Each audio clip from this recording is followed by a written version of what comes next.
Seja muito bem-vindo a este canal que compartilha a Palavra de Deus. Vamos aprender alguns segredos que Provérbios, capítulo 21, tem para nos revelar. O assunto principal que Provérbios 21 nos ensina, nos revela, é que Deus é soberano e contra ele não existe nenhum tipo de conselho, instrução, estratégia, artimanha, ferramenta, simplesmente porque ele é Deus e ele governa o mundo e o universo. As pessoas duvidam que Deus reina sobre o mundo, que ele governa o universo. Mas se estudarmos história, veremos que de tempos em tempos Deus visita a humanidade para mostrar a sua soberania, a sua grandeza e o seu poder. A pandemia do Covid-19 que aconteceu em 2020 é uma clara demonstração da impotência do ser humano diante de Deus. O Covid-19 é apenas um vírus, invisível ao olho nu. Só é visível diante de um microscópio. E diante desse vírus, o mundo inteiro fechou as portas das suas casas, ficaram as pessoas recolhidas, e tudo isso aconteceu porque o homem, em toda a sua ciência, tecnologia, conhecimento e evolução, não foi capaz de trazer de maneira pronta a solução. E a solução veio porque Deus permitiu que os homens tivessem sabedoria para descobrir a vacina, porque o propósito de Deus nunca é fazer com que a humanidade fique eternamente doente, com milhares e milhares de mortos, mas é mostrar de tempos em tempos o quanto nós somos frágeis, o quanto nós precisamos de respiração. O Covid-19 é um vírus que ataca o sistema respiratório. O quanto nós precisamos do fôlego de vida. E quando os seres humanos são atacados por uma pandemia que ataca o sistema respiratório, isso nos faz ter a lembrança de que lá no Gênesis, Deus ele soprou o fôlego de vida nas narinas do homem para que ele pudesse viver. E eu não vou estender esse tema, mas se qualquer pessoa que leia a história, verá que sempre, de tempos em tempos, surgem pandemias que dizimam milhares de pessoas, sem que os seres humanos possam fazer nada para escapar daquela situação. De maneira contraditória e, do outro lado, muitas pessoas que foram desenganadas pela medicina recebem cura das suas doenças. Quando nós abrimos os evangelhos, nós vemos quantos milagres Jesus operou enquanto pisou na terra, e existe uma promessa lá no livro do profeta Isaías de que ele levou sobre si as nossas enfermidades. O mesmo Deus que permite que um vírus ataque a humanidade e deixa sob a responsabilidade da humanidade para lidar com esse vírus, para dar a resposta, a solução, e que mostra a impotência do ser humano, é o mesmo Deus que revela todo o seu poder por meio do Filho, do Deus Filho revelado, realizando curas, milagres e algo sobrenatural. Por que eu comecei esse vídeo falando a respeito da soberania de Deus? Porque Provérbios, capítulo 21, tem esse tema como um tema principal dele. Nós lemos nos versículos 1 e 2, que são os dois primeiros versículos, e os dois últimos versículos desse texto, de Provérbios 21, falando sobre a soberania de Deus. Vamos ler esses 4 versículos. O versículo 1 fala assim: como ribeiros de águas, assim é o coração do rei na mão do Senhor. A tudo quanto quer o inclina. Nós sabemos que quando existe um ribeiro de águas, o ribeiro ele tem um curso e ele sempre vai seguir aquele curso. Se você colocar um obstáculo na frente daquele ribeiro de águas, aquele obstáculo vai se sustentar por um tempo. Depois que o volume de água se encher, aquele obstáculo vai ser rompido e o ribeiro vai continuar seguindo o curso natural dele. Então, para você poder mudar o curso de um rio, você tem que destruir completamente a trajetória que ele segue e construir outras barragens muito resistentes para que ele vá para o outro lado. Mas o versículo 1 aqui fala que, como ribeiros de águas, assim é o coração do rei na mão do Senhor. Ou seja, o presidente, o rei, o governador, o prefeito, o líder, aquele que está no comando de qualquer situação, toma as suas decisões segundo a vontade de Deus. Se um rei decide oprimir um povo, é Deus que comanda o coração do rei. Se Deus quiser tirar do coração do rei aquela intenção maligna, Deus tira. Deus, ele tem o controle absoluto sobre o que os reis pensam. Então, como ribeiro de águas, assim é o coração do rei na mão do Senhor, a tudo quanto quer o inclina. Isso nos fala da soberania de Deus. Nos fala que Deus pode mudar os destinos de um país se o povo desse país se render ao Senhor em oração e pedir com muita fé e insistência que Deus traga um novo tempo para o seu país. O versículo 2 fala que todo o caminho do homem é reto aos seus olhos, mas o Senhor sonda os corações. Nós podemos pensar que estamos seguindo no caminho reto e justo, mas se nós não estivermos realmente corretos no nosso caminho, e Deus sondar o nosso coração e perceber que existe algo mal dentro dele, nós seremos fracassados. Muitas vezes, nós oramos e pedimos a Deus que realize alguma coisa que nós queremos demais. Mas no final, nós somos frustrados e decepcionados. E muitas vezes nós murmuramos e reclamamos de Deus, dizendo: por que o Senhor não me deu isso ou aquilo? E na verdade, Deus, quando não dá alguma coisa para nós, é porque Ele é sábio e sabe que aquilo não seria bom para nós. Podemos pensar que Ele não sabe o que está fazendo, mas Deus sempre sabe o que está fazendo, principalmente quando se refere aos seus filhos. Ele é um pai que realmente ama os seus filhos e não permite que nenhum tipo de situação que pode parecer benéfico aos seus filhos venha causar dano ou mal a eles. É por essa razão que muitas vezes nós pensamos, estamos no caminho certo, mas o Senhor muitas vezes fecha portas para nos fazer trilhar outras rotas, que são as rotas que Ele preparou para nós. Ele sonda o nosso coração e sabe o que realmente é melhor para nós. Se você confia realmente em Deus, se você coloca a sua vida 100% na mão de Deus, então confie que se você pediu uma porta e essa porta não se abriu, é porque essa porta não seria boa para você. Quando uma porta se fecha para alguém que confia em Deus, isso não significa que a sua vida acabou. Significa que essa porta não era boa. Quando ele fecha uma, ele tem outra aberta que corresponde àquela que é melhor a você. Então, acredite no plano do Senhor. Se você já colocou o seu projeto na mão de Deus e ele não aconteceu, continue perguntando ao Senhor se é realmente isso que Ele tem e se é isso realmente que Ele quer para você. Ore pedindo ao Senhor que mostre se existe alguma intenção ruim dentro do seu coração sobre esse negócio. E o Senhor te dará entendimento para que você escape do que é mal para você. Agora os versículos 30 e 31 nos dizem: 30. Não há sabedoria, nem inteligência, nem conselho contra o Senhor. 31. O cavalo prepara-se para o dia da batalha, mas do Senhor vem a vitória. Então nós vemos que não adianta o ser humano criar estratégia.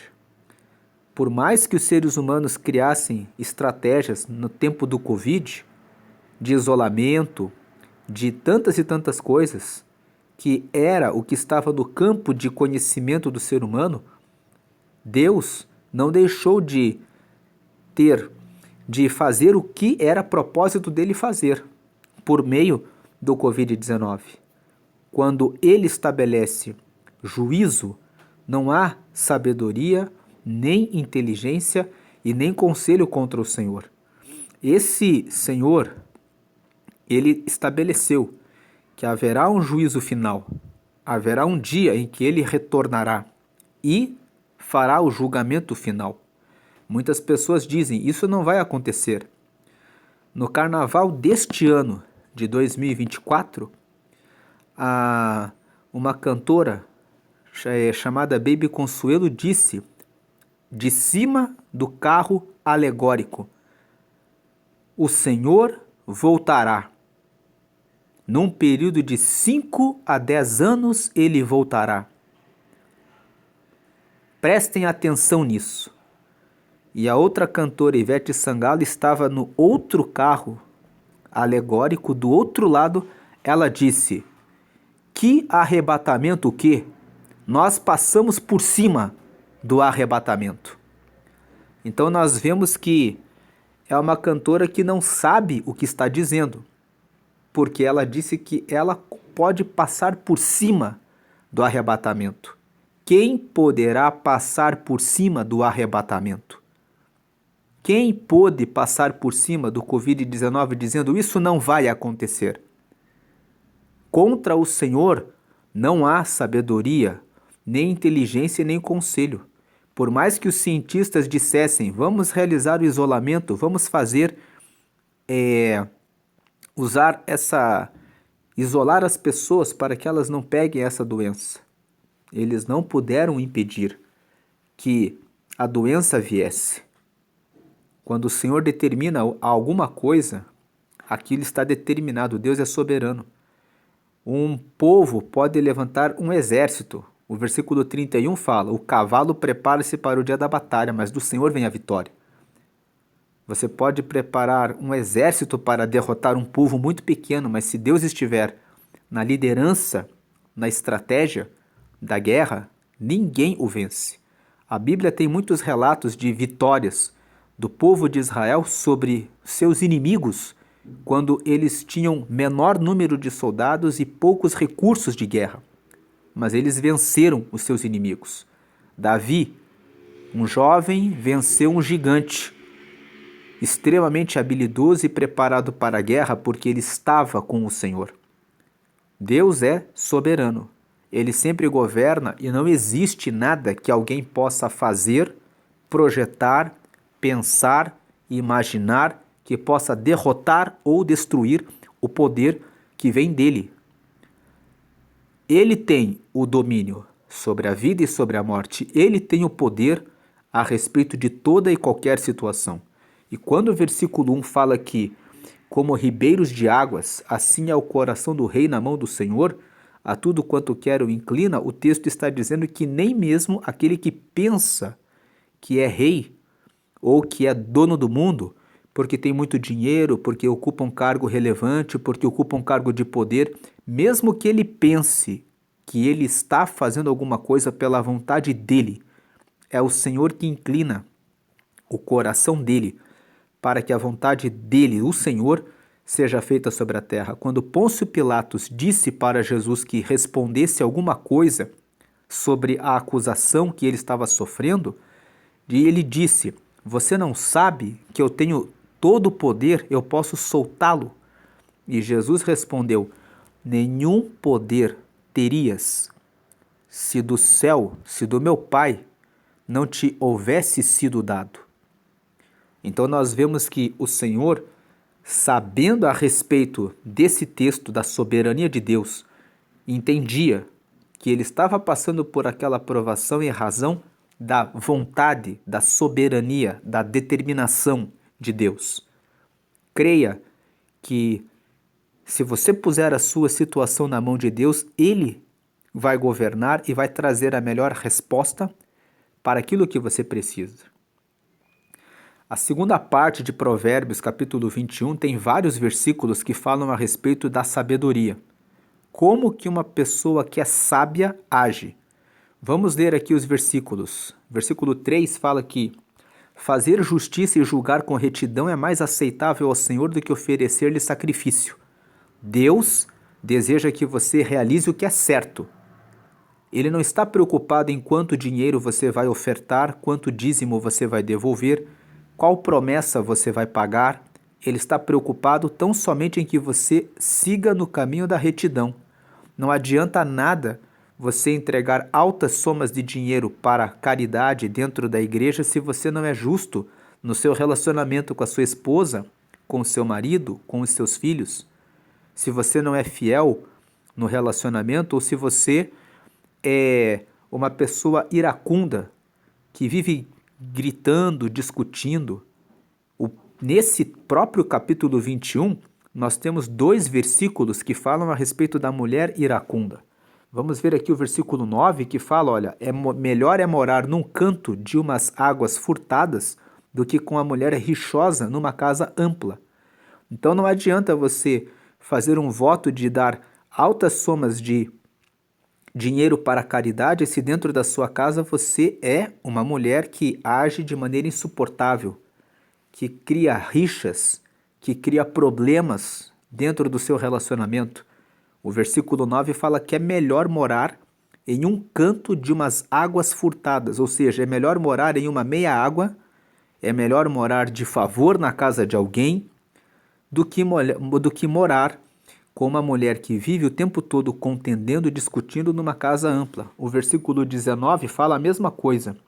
Melhor é morar numa terra deserta do que com a mulher rixosa e iracunda. Ou seja, a mulher que vive o tempo todo irada, o tempo todo reclamando, o tempo todo murmurando a respeito das situações da vida. Depois nós temos o versículo 5, que fala ainda sobre a sabedoria, que os pensamentos do diligente tendem à abundância, mas os de todo apressado tão somente à pobreza. Diligentes são aqueles que estudam aonde vão aplicar o seu dinheiro, estudam antes de se envolver num relacionamento conjugal, para ver se aquela pessoa tem os mesmos princípios e valores. O diligente é aquele que avalia o que vai fazer e onde vai investir. Então, seja diligente em tudo que você fizer para que você tenha abundância, para que você multiplique, para que você prospere, porque aquele que faz as coisas na pressa acaba caindo na pobreza. Aquele que toma pressa em escolher uma pessoa errada para a sua vida, depois vai ter que gastar com separação, divórcio, divisão de patrimônio. Então, o que tem a ver escolher uma boa pessoa para o casamento com relação à abundância? Tem a ver que quando você escolhe uma boa pessoa com princípios e valores para prosperar, esse casamento vai frutificar e você vai crescer, prosperar e manter aquilo que você conquistar. Mas se você for tolo, você vai cair na pobreza. Depois nós temos os versículos 11 e 12. Quando o escarnecedor é castigado, o simples torna-se sábio, e quando o sábio é instruído, recebe o conhecimento. Então nós vemos aqui que o sábio, quando ele recebe instrução, ele cresce no conhecimento. Por outro lado, aquele que é zombador, que é tolo, que não presta atenção nas suas decisões, será castigado. Mas quando o escarnecedor é castigado, aquele que é simples, vendo o castigo do tolo, acaba aprendendo a sabedoria. O versículo 12, prudentemente considero justo a casa do ímpio, quando os ímpios são arrastados para o mal. O que o versículo 12 está dizendo? Ele complementa o 11. Está dizendo que o justo, ele presta muita atenção ao que acontece em volta dele. Quando ele vê que uma pessoa tomou decisões erradas, no caso aqui a casa do ímpio, ele presta muita atenção para não errar naquelas decisões que ele viu o ímpio tomando. Em outras palavras, os versículos 11 e 12 nos ensinam que nós devemos ser sábios, prestar atenção nos resultados das pessoas. Quando você vê que uma pessoa está progredindo, prosperando e que no longo do tempo ela consegue cada vez mais sabedoria, prosperidade, conhecimento, riqueza, você deve se inspirar nessas pessoas, ver o que elas fazem, considerar o que elas fazem, anotar e realizar o que elas fazem, para que você também prospere. Quando você vê que alguém tomou decisões erradas e acabou indo para a cadeia, perdendo patrimônio, perdendo casamento, sofrendo por diversas dificuldades e problemas, você deve considerar aquilo e dizer: esse é o caminho mau que eu devo fugir dele e não seguir por essa trilha. Por incrível que pareça, tem algumas pessoas que andam com pessoas que fazem coisas erradas e que recebem consequências ruins na sua vida, e mesmo assim, por uma questão de carência emocional, elas continuam andando com as pessoas que fazem as coisas erradas. Você vale mais do que essa carência emocional de ficar andando com essa pessoa. Tem mulheres que são esposas de pessoas que estão cumprindo pena, que ficam na cadeia, quando poderiam encontrar uma boa pessoa, se casar e seguir a sua vida em paz. Mas elas julgam que aquele homem que está ali foi o único que deu toda a atenção para elas, e elas ficam ali, presas naquela carência, sem conseguirem construir uma vida fora desse círculo que está relacionado com o mal. Valorize-se. Você pode ter uma vida melhor.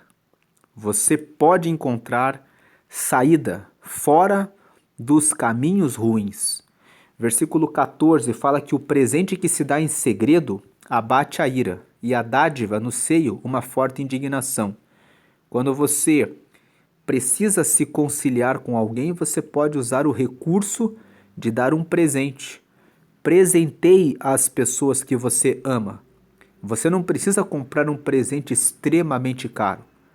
Muitas vezes, um presente simples, mas que é dado com sinceridade, que pode ser útil para a pessoa, é suficiente para que você se reconcilie com ela. Uma caneta, para que a pessoa possa usar para assinar os seus documentos. Você pode entregar, de repente, algo que a pessoa goste muito, algum chocolate, alguma roupa que a pessoa goste muito de vestir, mas o que é importante é que você pode resolver muitas situações em que a pessoa está mal com você, com ira, por meio de um presente. O presente é uma boa forma de conciliação com as pessoas. O versículo 15 fala: praticar a justiça é alegria para o justo, mas espanto para os que praticam a iniquidade. Quem é justo considera natural praticar a justiça. Agora, para quem só faz coisas erradas, fazer alguma coisa correta é algo espantoso para essas pessoas. Que você considere praticar a justiça como algo natural e que lhe seja espanto fazer a coisa errada. O versículo 18 fala que o resgate do justo é o ímpio, o do reto, o iníquo. O que o versículo 18 está dizendo? Que aquele que faz as coisas corretas escapa das situações ruins. Quando o texto fala que o resgate do justo é o ímpio, significa quem paga o preço pelo sofrimento de fazer alguma coisa errada no lugar do justo é o ímpio. É o ímpio que recebe os castigos. É aquele que faz as coisas erradas, que tropeça, que cai, que paga o preço. O justo, ele escapa. E o reto escapa. E no lugar do reto quem fica é o iníquo. Depois o versículo 21. O que segue a justiça e a bondade achará a vida, a justiça e a honra.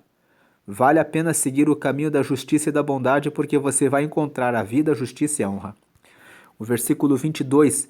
A cidade dos fortes sobe o sábio e derruba a força em que confiaram. Veja que o versículo 22 nos fala a respeito da importância da sabedoria. Quem tem sabedoria, quem sabe criar estratégias, derruba até uma cidade forte. E o versículo 23 fala que o que guarda a boca e a língua, guarda das angústias a sua alma. Preste atenção no que você fala.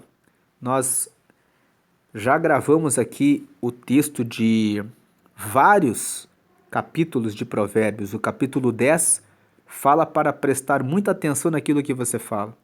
Que do fruto da boca cada um comerá o bem. Ou seja, se você tiver boas palavras, você vai comer o bem. Mas a depender do que você usa a boca para dizer, você vai colher o mal. Então, esses versículos nos falam sobre a sabedoria. Por outro lado, Provérbios 21 fala sobre os tolos.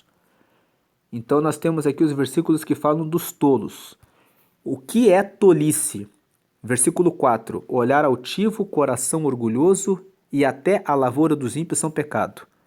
É uma tolice você ser orgulhoso. O orgulhoso, onde chega, encontra resistência. As pessoas resistem a quem é soberbo, orgulhoso, prepotente, arrogante, altivo. Porque ninguém gosta de ouvir as determinações de alguém que é soberbo. O soberbo acha que sabe tudo, ele acha que os outros são inferiores a ele, ele trata as pessoas como se fossem menores do que ele. O altivo olha a roupa que você veste, critica o seu penteado, ridiculariza a sua bolsa, fala que você não tem capacidade em relação àquilo que você fez. Então, quem gosta de andar com uma pessoa que é altiva? Se as pessoas não estão conseguindo alcançar o resultado que você espera, ensine-as, ajude-as, inspire-as. Faça algo que faça que as pessoas aprendam e cresçam. Seja colaborativo. Seja justo na sua avaliação em relação a quem você está avaliando. Você não cobra a mesma perfeição de um trabalho de uma criança, de um adulto. Você não cobra a perfeição, a mesma perfeição no trabalho de alguém que começou ontem em relação a quem já está fazendo alguma coisa há muito tempo. Mas existem pessoas que não têm paciência, elas julgam a todos de cima. Vença a questão do olhar altivo e do orgulho. Versículo 6. Outra questão de tolice, ó. Trabalhar por ajuntar tesouro com língua falsa é uma vaidade, e aqueles que a isso são impelidos buscam a morte. É uma tolice você usar a mentira, a desonestidade, a trapaça e o engano para enriquecer. Você vai enganar alguém que não vai ficar contente com você e que vai persegui-lo para destruí-lo. Você vai responder a muitos processos, você vai ter dores de cabeça, porque está buscando riqueza de maneira desonesta. Versículo 7. As rapinas dos ímpios virão a destruí-los, porquanto eles recusam praticar a justiça. Quem se recusa a praticar a justiça acaba sendo destruído. Versículo 8. O caminho do homem perverso é inteiramente tortuoso, mas a obra do puro é reta. Então, fuja do caminho torto, para que você possa ter um caminho reto, para que você possa ter um caminho de paz. Versículo 10. A alma do ímpio deseja o mal. O seu próximo não agrada aos seus olhos. Então veja que o ímpio, ele é assim. Ele não se agrada com o próximo, ele só quer o mal do próximo. 13. O que tapa o seu ouvido ao clamor do pobre, também clamará, e não será ouvido. Os maus não têm misericórdia, piedade, amor em relação a ninguém. Versículo 16. O homem que anda desviado do caminho do entendimento, na congregação dos mortos repousará. Quem não busca sabedoria é tolo, por exemplo, no trânsito, entra em discussão à toa, se envolve com a mulher alheia, por exemplo, porque não tem entendimento, falta juízo na cabeça, no seu pensamento, não quer viver entre os sábios, na congregação dos mortos repousará. 17. necessidade padecerá o que ama os prazeres. O que ama o vinho e o azeite nunca enriquecerá. Então nós vemos aqui aquele que não sabe poupar, não sabe investir, não sabe administrar os seus recursos, guardar uma parte para que possa ter nas épocas de crises financeiras, mas gasta tudo e gasta além do que tem, porque a pessoa que ama os prazeres, ama tantos prazeres, que ele não tem domínio próprio. Ele realiza gastos acima daquilo que pode suportar e depois acaba caindo na miséria, caindo na pobreza, assumindo dívidas a respeito das quais não tem condições de pagar. Compra roupas, compra calçados, compra muitas coisas que não consegue pagar depois.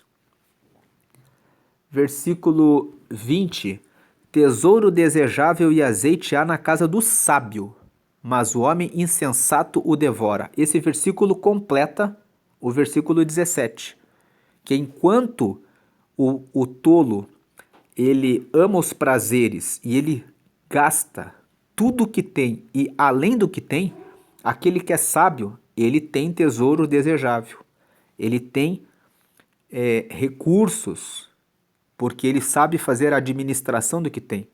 Agora o homem insensato devora tudo que tem. Depois nós temos o versículo 24 que fala: Quanto ao soberbo e presumido, zombador é seu nome. Trata com indignação e soberba. Então o soberbo, como nós já falamos quando comentamos o versículo 4, é aquele que despreza, menospreza, ridiculariza o próximo. Muitas vezes o calçado, o sapato, a roupa, o carro que a outra pessoa tem, e ele é zombador, ele age com descaso, com desrespeito em relação aos outros, em relação ao próximo, o soberbo. Versículo 25: O desejo do preguiçoso o mata, porque as suas mãos recusam-se a trabalhar. Essa é outra forma de ser tolo. Não fazer o que precisa ser feito. Procrastinar as coisas que deve fazer. Versículo 26. Todo o dia avidamente cobiça, mas o justo dá e nada retém. Então, versículo 26 completa o 25. O preguiçoso fica com o seu desejo lhe matando, porque não quer fazer a sua parte. Todos os dias acorda cobiçando, mas o justo aqui é o trabalhador, é o que faz a sua parte. Ele tem em abundância, ele pode dar, ele pode ajudar outras pessoas. Versículo 27, o sacrifício dos ímpios é abominação, quanto mais oferecendo-o com intenção maligna. Então o versículo 27 nos diz, não adianta você oferecer grandes ofertas para a caridade se você vive num mundo longe de Deus, fazendo coisas que não agradam a Deus. E se você oferece uma oferta para a igreja e faz alguma coisa boa com intenção maligna, aí é pior ainda. Uma pessoa pode, por exemplo, oferecer muito dinheiro com a finalidade de corromper um pastor, para que o pastor libere que as pessoas que frequentam a igreja participem de uma festa ou de um baile onde ele vai buscar novas pessoas para fazer a distribuição de drogas em uma localidade. Se ele faz uma proposta dessa para ajudar a igreja, mas para corromper as pessoas da igreja, pior ainda, é pior ainda. O sacrifício que ele faz já é abominável a Deus. Então, muito pior se fizer com intenção maligna.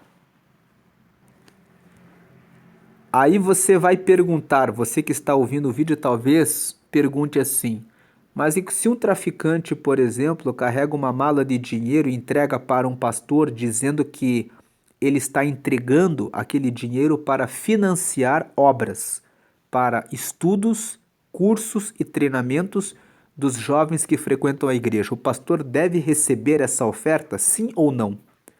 Obviamente que o pastor deve receber a oferta. O pastor não cometeu nenhum crime e ninguém da igreja cometeu nenhum crime para que aquele dinheiro viesse. O traficante, o bandido, o criminoso poderia usar aquele dinheiro para fazer o que ele bem quisesse. Poderia comprar mansões, carros novos, computadores para continuar a sua atividade criminosa, mas resolveu colocar aquele dinheiro para que o pastor invista no desenvolvimento de cursos e treinamentos para os jovens da igreja. Então, se aquele dinheiro tem essa destinação, ele deve ser usado como recurso para salvar almas, sim. Mas a pergunta é: o que Deus considera daquele dinheiro?